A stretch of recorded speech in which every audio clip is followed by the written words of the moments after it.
ritrovati con l'informazione flash di News Sicilia, svolta decisiva nelle indagini per il duplice omicidio avvenuto a Racalmuto, in provincia di Agrigento, dove marito e moglie sono stati uccisi nella loro abitazione a coltellate. Fermato Salvatore Seedita, il figlio 34enne della coppia, durante l'interrogatorio reso in caserma ha confessato di aver ucciso i genitori.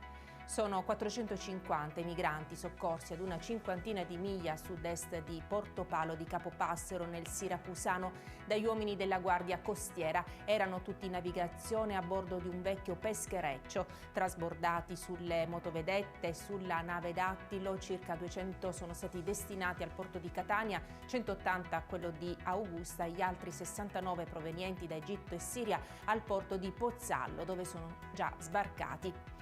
Una neonata di 7 mesi è stata trasportata al pronto soccorso dell'ospedale dei bambini di Palermo, dove è risultata positiva alla cannabis che aveva inalato ed è stata ricoverata. Adesso sta meglio, la bimba è stata affidata ad un parente dalla procura per i minorenni. Si tratta del 19° caso di quest'anno.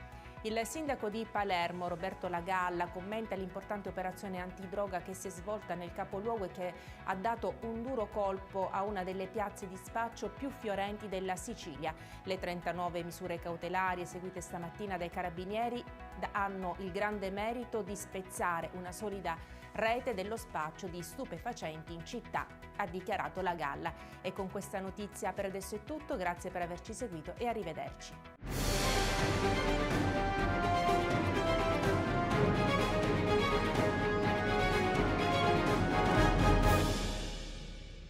Procar, centro assistenza autorizzato BMW e Mini, adesso anche BMW Motorrad, via George Marshall 7, Mister Bianco, Catania.